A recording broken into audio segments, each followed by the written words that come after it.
Imam Ghazali menyampaikan ada 7 kiat-kiat supaya orang itu bisa mendapatkan kesuksesan.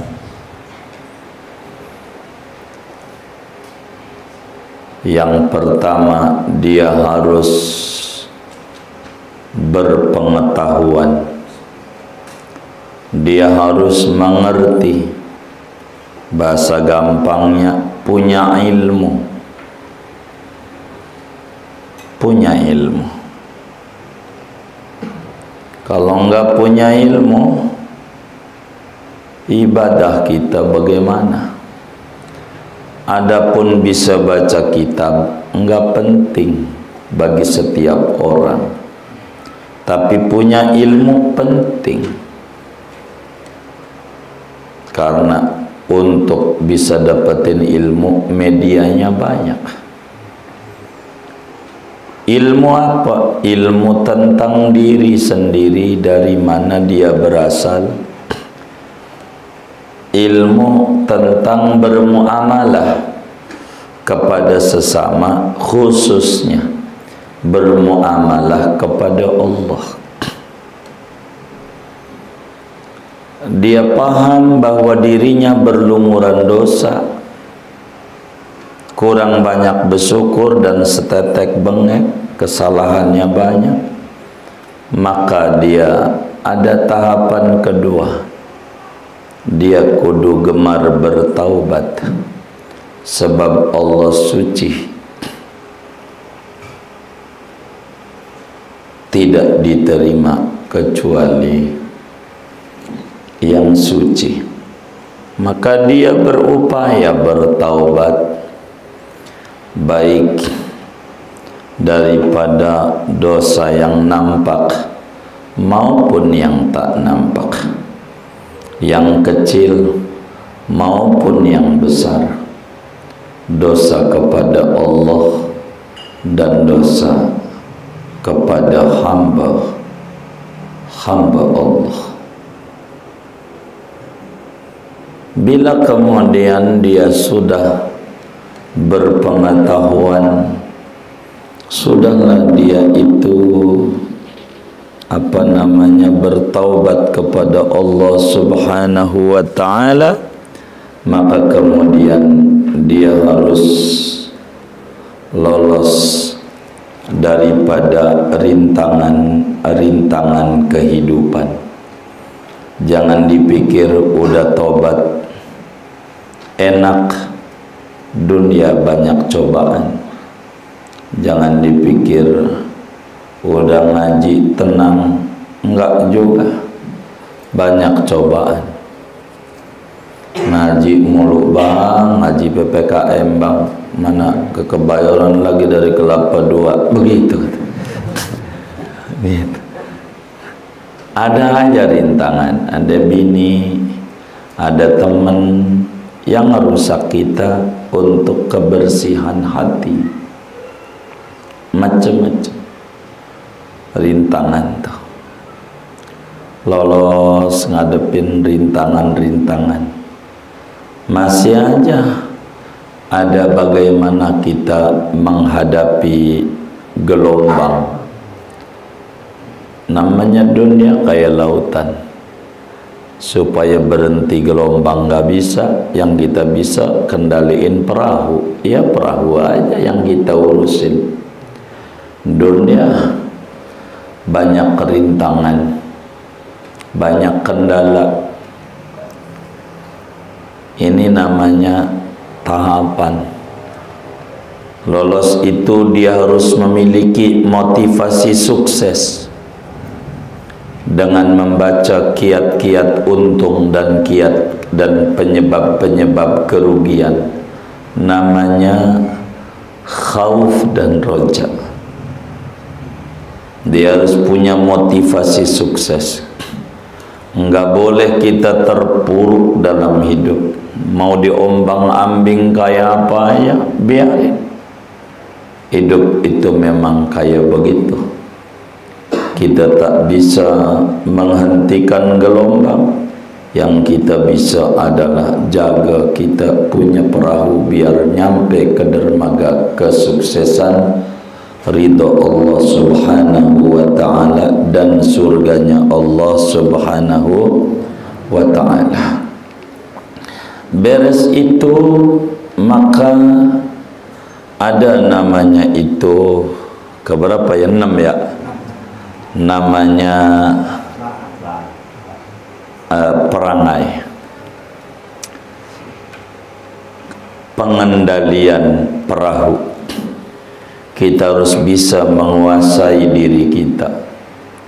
Kalau mau bersaing jangan nama orang, capek. Teman punya motor, kita pengen punya motor. Teman begini, kita begini, boleh. Tapi kalau mikirin dia nggak bakalan maju. Kita ikut girang, tapi tidak dengan unsur kedengkian. Kita ikut senang, tapi tidak dengan unsur suudzon. Ini namanya pengendalian perahu. Mulai bahasa gampangnya cebok. Mulai kita bebersih diri dari berbagai macam virus-virus yang berbahayanya lebih dahsyat dari virus corona. Sebab vaksinnya enggak bisa sembarang merek, enggak ketutup. Vaksinnya kudu mereknya Minhajul Abidin, mereknya Ihya Ulumuddin, mereknya Hikam Haddad, Hikam Ibnu Athaillah, Kifayatul Atqiya. Itulah vaksin-vaksin daripada virus-virus yang sangat berbahaya pada jiwa manusia. Begitu banyak jenis dan ragamnya, variannya banyak. Ada namanya dengki, ada namanya sombong, ada namanya ujub, dan ada namanya riya. Ini namanya virus yang sangat-sangat berbahaya dalam hidup dan kehidupan anak manusia yang pengen sukses. Dia disebut dalam dunia trainer luka batin namanya. Dalam dunia motivasi bisnis tuh ada namanya trainer, bagaimana mentraining orang-orang biar sukses dengan menggunakan dia bahasanya luka batin. Apa itu luka batin? Penyakit-penyakit atau luka-luka pada kalbu. Bahasa aja. Namanya bahasa Imam Ghazali Aqabatul Qawadih. Tahapan bagaimana membuang virus. Ini rada repot. Virus ini mani. Kalau virus corona mah ikuti aja protokol kesehatan. Pakai masker 7. Takut satu mah masih nembus. Begitu. Kalau satu jaga jarak, apalagi hand sanitizer, dan jangan lupa vaksin. Begitu. Yang belum, ini udah belum? Waduh, ini bagaimana ini?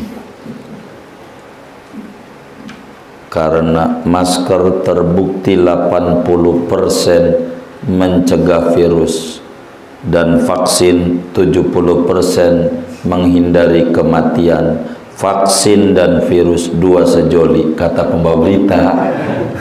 Itu begitu kalau nutup TV. Emang begitu, diajarinnya begitu. Ini kita kudu ngaji Aqobah yang ke-6 dan ke-7. Ini dua sejoli yang nggak bisa dipisahkan, 6 dan 7. Tapi 6 dulu, namanya cebok. Namanya cebok itu apa ya? Bebersih, bersihkan jiwa, bersihkan hati. Ini dari apa? Dari penyakit-penyakit hati. Enggak lolos pada bagian ini. Banyak orang enggak lolos, kecebur dengan penyakit-penyakit yang berbahaya ini. Bahaya.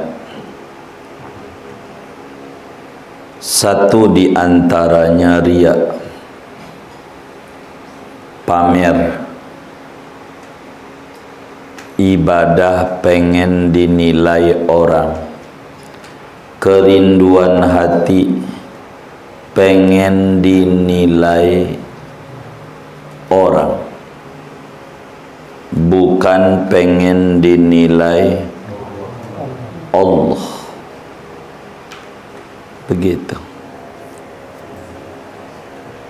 namanya riya. Kalau dengki, hidup pengen tidak ada saingan orang. Kan di hutan ya. Di mana? Iya. Kalau di hutan kan nggak ada. Begitu. Tapi itu. Satu di antara nasihat Imam Ghazali berbicara riya dengan mengangkat cerita. Sebab hikayatus sholihin jundun min junudillah. Kisah-kisah yang ditampilkan oleh orang soleh itu adalah bala tentara daripada bala tentaranya Allah. Satu akses cahaya yang mesti harus diambil oleh orang yang mendengarkan cerita itu untuk diambil sebagai ibrah dan pelajaran. Sebab pengalaman tidak mesti harus kita yang mengalami. Cukup pengalaman orang lain pun untuk menjadi pengalaman buat kita. Demikian orang-orang yang cerdik pandai. Kata teman kita masuk penjara nggak enak. Gua nggak percaya karena gua belum ngalamin. Nyolong dulu masuk penjara. Ini namanya orang bodoh. Cukup aja. Dari teman-teman kita yang mabok ketangkap kena narkoba, tangkap, kata dia nggak enak, udah cukup. Nggak perlu pengalaman, harus kita alamin sendiri. Kata Imam Ghazali, dulu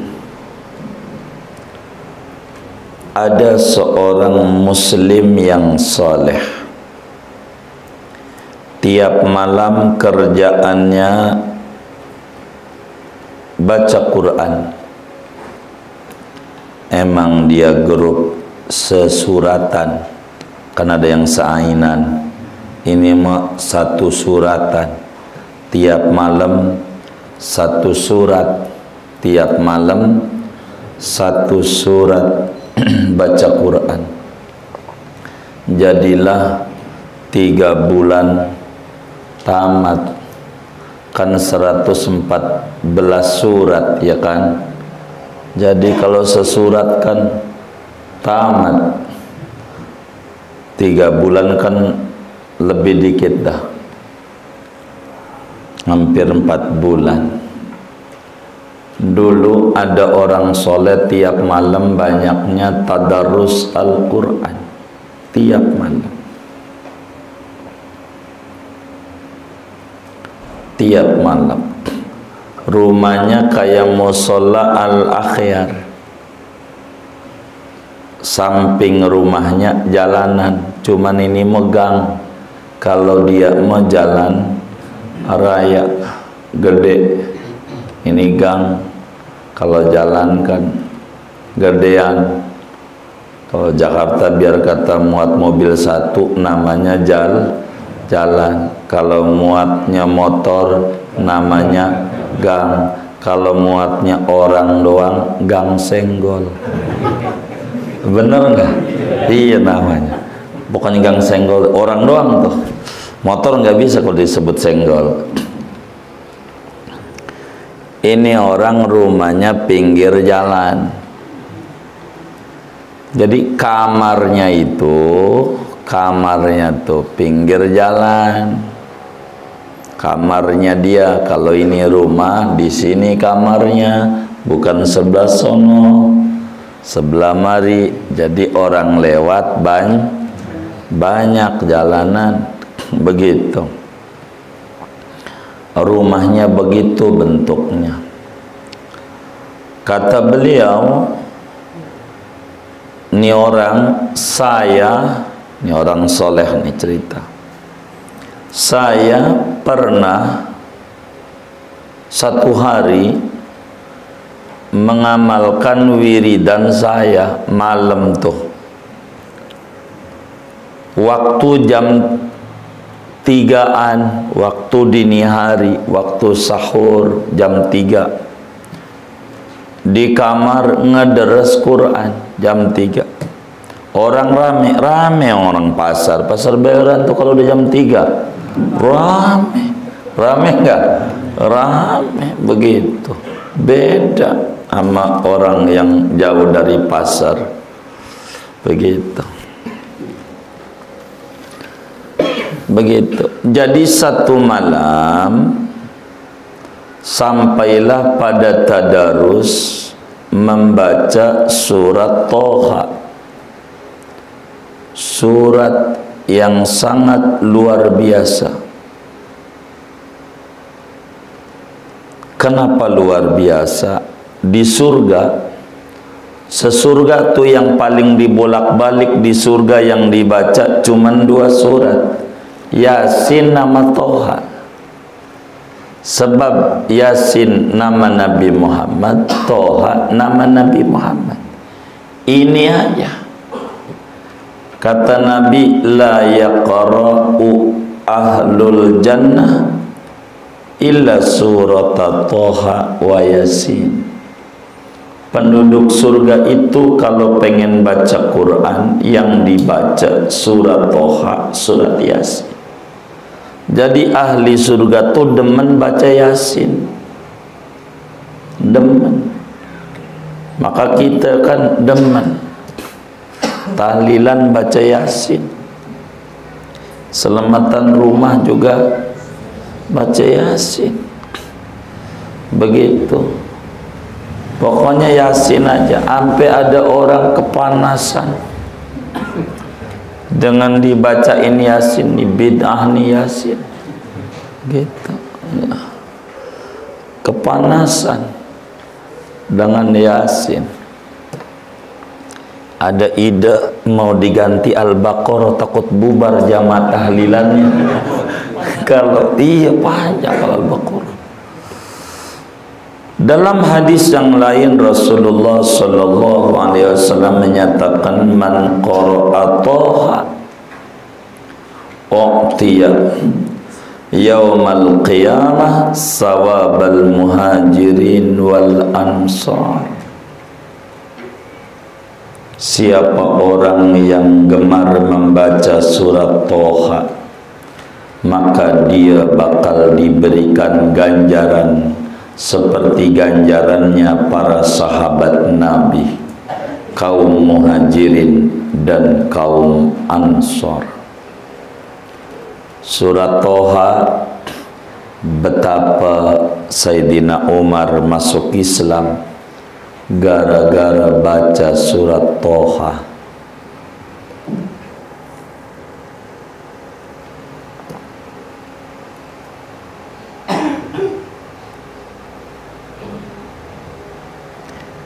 Pada malam itu dia baca surat Toha.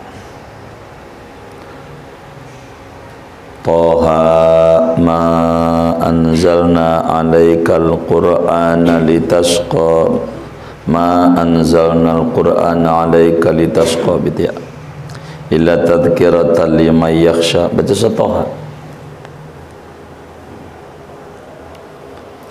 sampai khatam.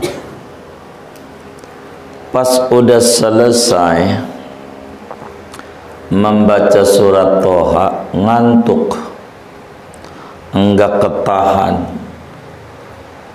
ketahan, pengen terus, keburu merem.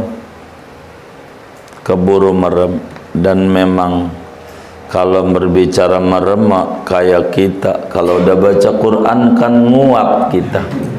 Kalau kita begitu, kalau nonton TV kan kagak. Jadi akhirnya baru selesai baca surat Toha ketiduran. Tidur nih orang.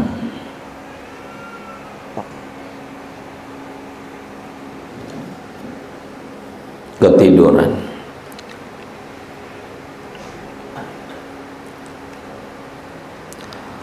Dalam tidur itu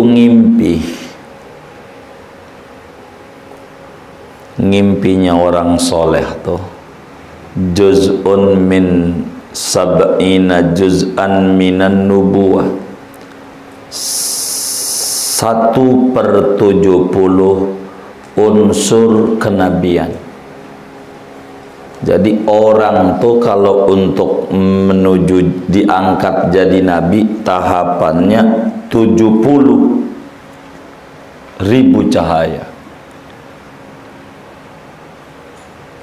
Satu cahayanya itu ngimpi ketemu yang bagus-bagus.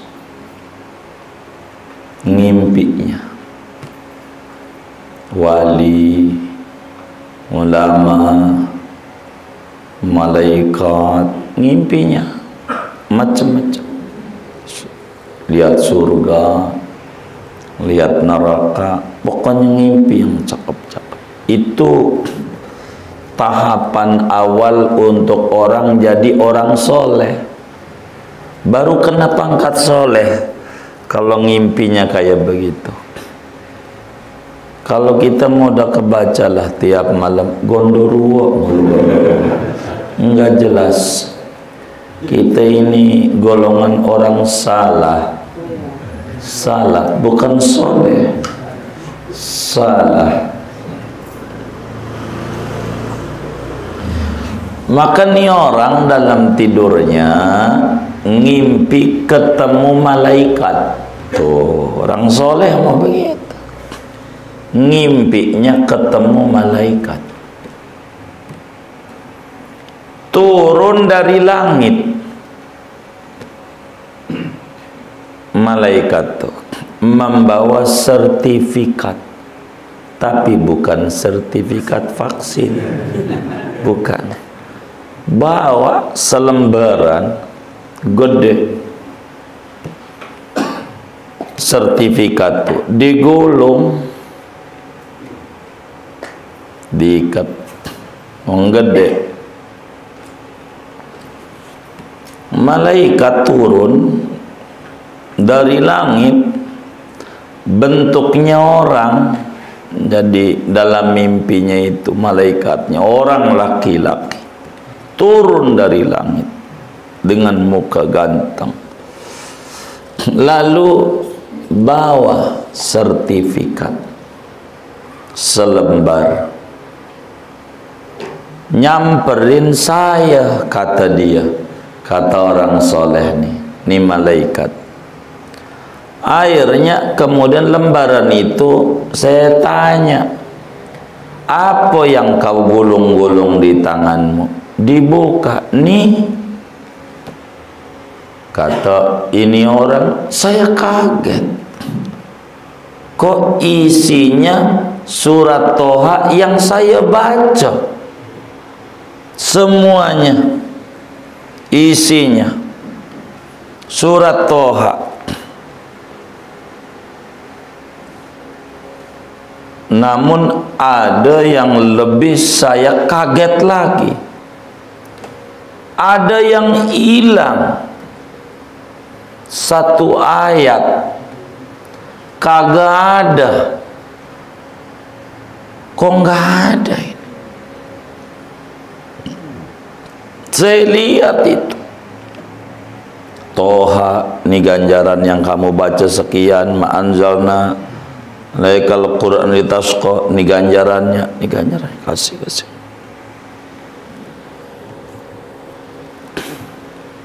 Cuman ada satu ayat, kok kagak ada. Apalagi ganjarannya, ayatnya nggak ada. Kok ditipek, nggak ada bacaan, nggak ada ganjaran. Maka saya bertanya sama dia, demi Allah, saya ini enggak luput barang sehuruf baca surat Toha dari awal ayat sampai akhir surat. Dari awal surat sampai akhir saya baca semuanya, sebab ketidurannya sudah selesai saya baca surat Toha ini. Kok ngapa hilang seayat? Ini ndak bener ini. Maka kata malaikat itu menjawab, sodaqatah.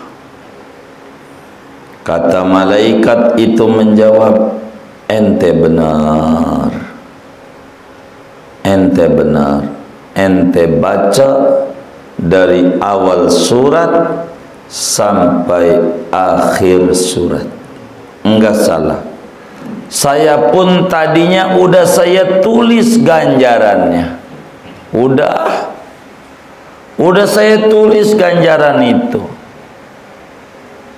Kenapa ditipek? Masalahnya, kata malaikat, saya dengar suara dari Allah. Wahai malaikat, hapus itu ayat, buang itu ganjaran. Makanya saya hapus, tipek, dan ganjarannya saya buang.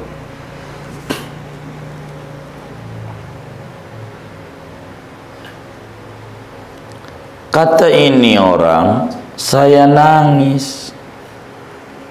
Ada masalah apa ini ya? Sampai akhirnya dibuang ganjaran ini. Kenapa? Ini enggak ada. Saya pun sesudah nangis, saya bertanya, kenapa Anda coret? Salah saya apa? Itu dia. Saya juga nanya sama Allah, kenapa disuruh dicoret? Allah jelasin. Pada waktu baca ayat ini, ada yang lewat samping jendela rumah ente. Yang tadinya enggak dilagu-laguin. Begitu. Biar tahu layak diambil mantu, bisa baca Quran.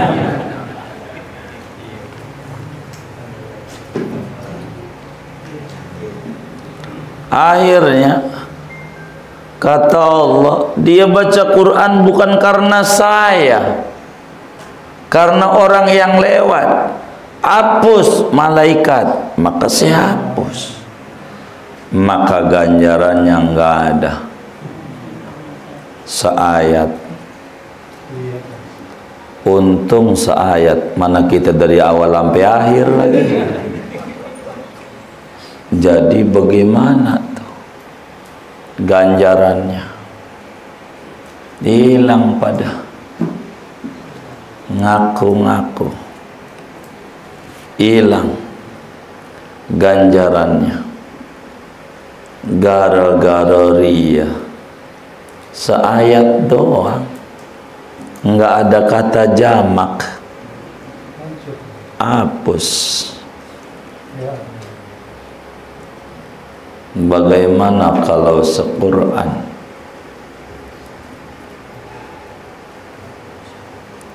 Kita harus lihat ibadah kita, berapa yang kita ibadah karena pamer, sedekah karena pengen dikata dermawan, baca Quran biar dikata suara merdu, adzan biar orang tahu kita bisa adzan,